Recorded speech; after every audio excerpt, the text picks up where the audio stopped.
If right now you were offered $250,000 for your business, would you say yes? Some of you are probably saying yes and some are saying no. Earlier this year, we said no, and here's exactly why. Now, typically the idea of selling a company gets people very excited and all they're thinking about is one thing: money bags. It's super exciting, and look, you've worked hard for years at building something and you're offered money now to go ahead and sell it. Why would someone say no? Well, there's tons of reasons. Topic number one that I'm gonna talk about is reliance. Okay, how reliant are you on suppliers? How reliant are you on Facebook ads versus TikTok organic versus Google? When we were first trying to sell this company, we were pretty reliant on TikTok organic, Facebook paid ads, and Google ads. And if one of those went away, there'd probably be a big shift in our business. Now, we made the decision, hey look, we'd rather pull back on paid ad spend and do more stuff on organic and TikTok and just be separate from most of the brands. So let's just go and do that and stand out. Because look, I don't know everything, but if there's one thing I know, investors that want to buy your business want to see marketing be as small as possible and revenues be as big as possible. So if you did $1 million in revenue, but 500K of that revenue went into marketing, not so good. But if 100K went there, now we're talking that's pretty good, and you're gonna get a higher multiple, a higher valuation. Last year, we were closer to 35% on that scale. That's pretty bad. We didn't like that, and although we got some offers, we passed because we know that we can get it lower. And we did this year by focusing on TikTok organic. Now, there's always going to be risks. There's always going to be some kind of form where, hey, if TikTok changes their algorithm or if Facebook has an iOS 14 update, what are you going to do? And that's kind of happened to a lot of brands recently, and that's how we stood out, is by focusing on organic. If you're one of those brands that got hit hard by Facebook after doing it for so many years, you're probably still trying to find new ways to pivot. And so if you have questions about TikTok, comment below. The same goes for suppliers. If you're too reliant on one supplier, or better yet, if there are 100 other suppliers selling your exact same thing on AliExpress, that probably isn't good from a defensibility standpoint. And so if you want to stand out, try getting a patent if you're that big, and if you're not that big, try making small iterations to your product that actually makes you stand out from the rest. Maybe get your supplier to agree to only sell that thing to you and nobody else. If you have a track record and you're a growing brand, this is going to work for you. If you're just starting out, well, there's more for you in this video. The second reason we passed on selling our business is because it was not plug and play enough yet.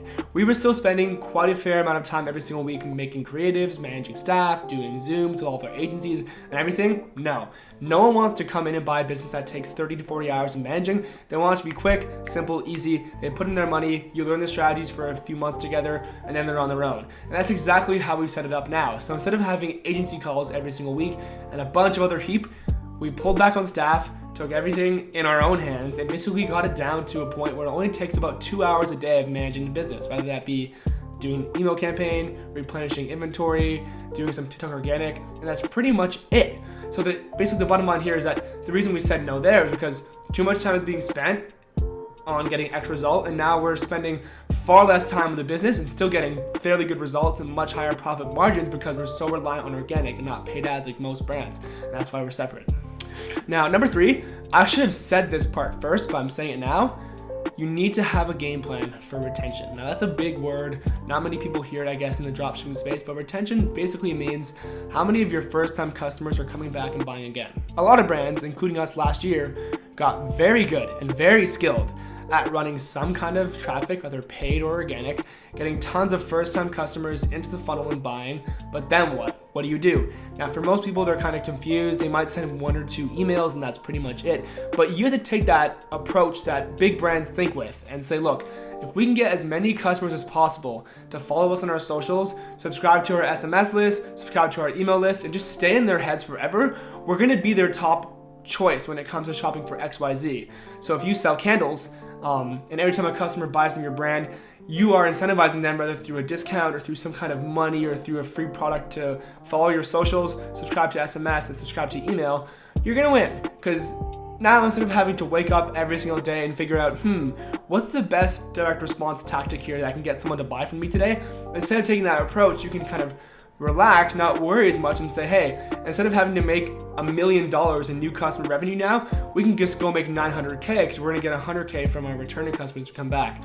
And like I said, the only true way to do that is by staying top of mind. One thing that we recently did with our brand is we built a 65-day customer flow on email. So anytime a customer orders from the brand, they're getting pretty much emails for 65 days, not every single day obviously, but every few days they're getting emails about our brand, about a bunch of random stuff. One day might be about how the brand was started, one day might be about how it's July and how it's hot outside and how this might go well with your outfits. The list goes on, but the whole point here is that not every single email has to be about them buying something. You will sleep better at night if you just figure out how to get 10%, 20% of your customers that bought for the first time to come back and buy something again, whether if it's on subscription or not. And I'm confident with all of my heart that if we work on those 3 pillars, so number 1, not being too reliant on any one supplier or any one platform. Number 2, making the business as easiest to run as possible and just very plug and play. And number 3, having repeat customers and having a set strategy in place to actually have people come back and buy stuff again. The 3 things that I would do right now after watching this video, 3 things I would do. Number 1, if you haven't already, start posting organically on TikTok. That is the most important thing to do if you want to get customers into the door.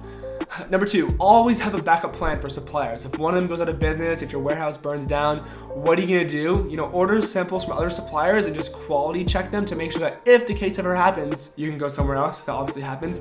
And number 3, put a focus on email and SMS. The more SMS numbers you can collect and the more emails you can collect, the more valuable they're going to be in the future. And the easiest way to do that for most of you out there is by using Privy. There's tons of softwares out there. I recommend that you use Privy, especially if you're a new dropshipper just starting out and have a lower budget, for 3 reasons. Number 1, like I just touched on, it's affordable.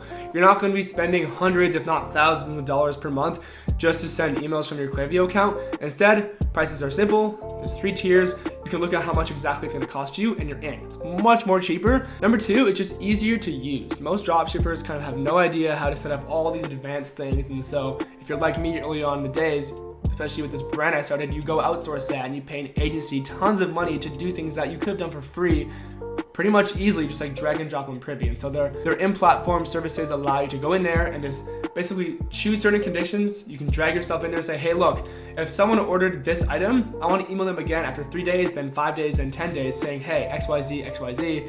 You can do that no problem. And that's how you're going to get those repeat customers up. It's not going to be through some weird like waving a flag on the street or anything like that. It's going to be through email, and you got to do it through Privy. Don't forget the SMS part either. If you're a new business that hasn't launched yet and you aren't collecting SMS numbers, what are you actually doing? Say you're a business that's kind of, in the first stages of production, you have no idea what your actual finished product's gonna look like, but you're still pushing out content on social/organic.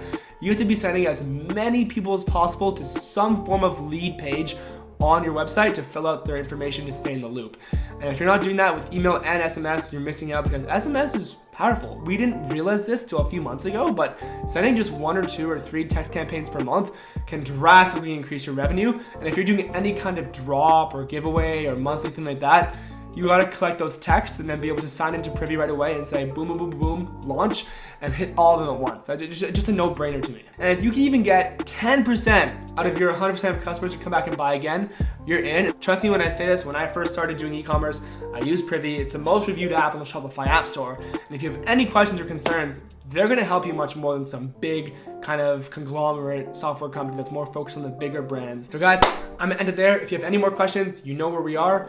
Down below in the comments. We've been seeing a lot more growth in the channel recently, so we want to thank you all for watching these great videos. It takes a while to produce them, so if you got value, drop a thumbs up. And if you have any questions about TikTok organic and going viral, links are below for our TikTok forum. Once again, if you have any sort of CEO mindset and mentality and you're a new dropshipper, trust me, start collecting emails and SMS using Privy and just sending simple emails to your customers.